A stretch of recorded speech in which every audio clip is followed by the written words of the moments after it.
तो hello guys, कैसे आप सब लोग। मैं जब एक्सप्लेन करने वाला हूँ स्टोरी ऑफ एंड स्वॉर्ड का एपिसोड 4। तो चलिए स्टार्ट करते हैं। तो हम सबसे पहले देखते हैं कि हमारा मेन कैरेक्टर वेल हमको बताता है कि मेजिया वंडर बनने के लिए 12 क्रेडिट्स पॉइंट्स चाहिए, और इसमें अगर तुम 7200 पॉइंट्स भी ले लो तो मतलब तुम पास हो सकते हो। और फिर हम उसके क्लास वाले को देखते हैं जो कि टेस्ट दे रहे होते हैं, और वहीं पर शियोन और कोलेट अपनी कॉलम्स को बहुत आसानी से हरा दे देते हैं। और हम उसके क्रेडिट को देखते हैं जो कि शियान के पास 9000 प्लस पॉइंट्स होते हैं और कोलेट के पास 7000 प्लस क्रेडिट पॉइंट्स होते हैं। और फिर हम वेल को देखते हैं जो कि लोगों की बातों की वजह से अपने कॉलम को नहीं हरा पाता और हार जाता है। और फिर हम उसकी क्लास के टॉप 3 मेंबर्स को देखते हैं। पहले का नाम लियाना होता है जिसके पास 10,000 से ऊपर पॉइंट्स होते हैं, और वेलनेल के पास भी 10,000 के ऊपर पॉइंट्स होते हैं। और फिर आखिर में हम जूलियस को देखते हैं जिसके साथ भी 10,000 से ऊपर पॉइंट्स होते हैं। और जूलियस फिर उन दोनों को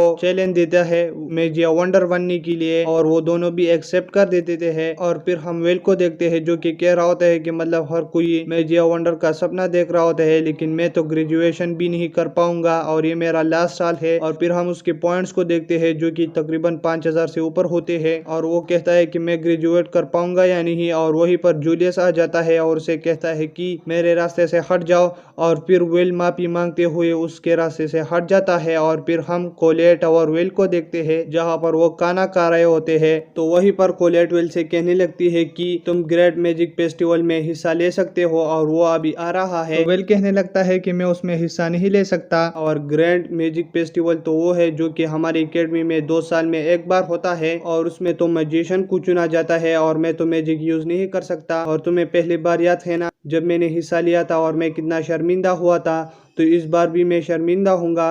लेकिन कोलेट कहने लगती है कि नहीं, इस फेस्टिवल में ऐसा होता है कि किसी की पॉइंट्स 7200 से भी नीचे हो लेकिन उसको चुना जा सकता है। तो कहने लगता है कि नहीं, मैं डरता हूँ और मैं ये नहीं कर सकता। तो कोलेट कहने लगती है कि फेस्टिवल बहुत ज्यादा नजदीक है और सारे लोग तैयारी कर रहे हैं, अगर तुम भी तैयारी कर लो तो अच्छा होगा, क्योंकि हमारी एकेडमी के बाहर भी लोग आ रहे हैं और उसमें चांसेस है कि बहुत सारे लोग तुमको चुन ले। तो कहने लगता है कि मैं नो टैलेंट आदमी हूँ और मैं इसके बगैर कुछ नहीं हूँ। और फिर वहीं पर कोलेट को एक लॉकर से एक बैरियर की झलक महसूस होती है, और वहीं पर वो कीकी की पावर को यूज करके उस लॉकर से उस बैरियर को हटा देता है। और फिर वो जब नीचे देख लेते हैं तो वहीं पर बहुत सारे लोग होते हैं जो कि बैटिंग कर रहे होते हैं कि मतलब कौन उस फेस्टिवल में अच्छा देगा। और वहीं पर हम शियोन को भी देखते हैं जो कि वेल को देखकर बहुत ज्यादा चौंक जाता है, और वो वेल से कहने लगता है कि तुम यहाँ पर क्या कर रहे हो। तो कोलेट कहने लगती है कि तुम अगर वेल को कुछ भी करोगे तो मैं तुझको नहीं छोड़ूंगा। और फिर वहीं पर वो शियोन से कहने लगता है कि तुम भी यहाँ पर बैटिंग करने आए हो। तो शियोन कहता है नहीं, मैं तो बस यहाँ पर ये नजारा देखने आया था। तो वहीं पर शियोन का एक आदमी कहने लगता है कि कोलेट, अगर तुम ये सोच रहे हो कि शियोन टॉप 3 से हट चुका है, ये तुम्हारी गलतफहमी है। तो वहीं पर शियोन कहने लगता है कि तुम चुप करो, और मैं टॉप 3 से इसलिए हट गया क्योंकि मैं राइटिंग टेस्ट में थोड़ा सा पीछे रह गया था, लेकिन मैंने फिर बहुत ज्यादा कोशिश किया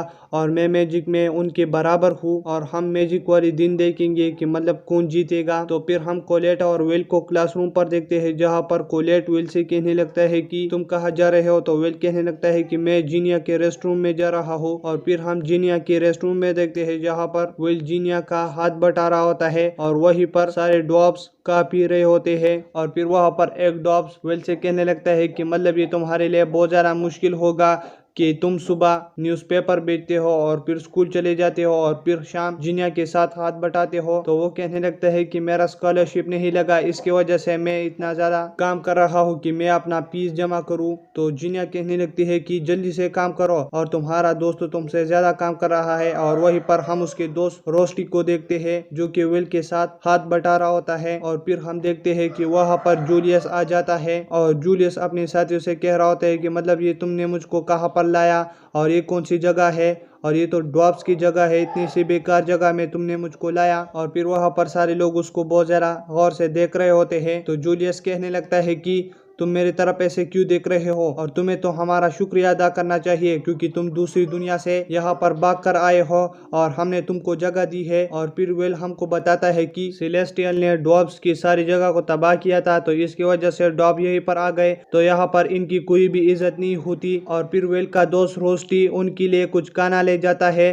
तो वो सारे लोग रूस्टी और उस कहानी को बुरा भला कह रहे होते हैं। तो वहीं पर वेल आ जाता है और कहता है कि तुम अपनी अल्फाज वापस लो और इनको बुरा भला मत कहो। तो वहां पर जूलियस की दोस्त वेल के सामने खड़े हो जाते हैं। तो वेल उन दोनों की कॉलर पकड़कर उनको जमीन पर पटक देता है, जिसकी वजह से जूलियस थोड़ा सा गंदा हो जाता है। और फिर जूलियस कहने लगता है कि क्या तुम लड़ना चाहते हो, और फिर वो खड़ा हो जाता है और उस सारी जगह को फ्रीज कर देता है और उसको कहता है कि अब तुम्हारी हेयर नहीं। और फिर वो वेल को एक जगह पर आइस से बांध लेता है और उसके पास चला जाता है और जैसे ही फ्रीज कर रहा होता है, लेकिन वेल को कुछ नहीं हो रहा होता, जिसकी वजह से जूलियस थोड़ा सा हैरान हो जाता है और वो कहता है कि मैंने अपना फैसला बदल दिया, मैं अब तुमको यहाँ पर कुछ नहीं कहूंगा और तुम ग्रेट मैजिक फेस्टिवल को ज्वाइन करो और मैं वहीं पर तुमको सबके सामने बेइज्जत करूंगा। अगर तुम वहीं पर जीत गए वेल तो मैं इन सब से माफी मांगूंगा, और अगर मैं जीता तो मैं तुम्हें एकेडमी से बाहर निकाल दूंगा। और यहीं पर ये एपिसोड खत्म हो जाता है। अगर आप मेरे चैनल पर नहीं हो तो मेरे चैनल को सब्सक्राइब करें और वीडियो देखने के लिए थैंक्स।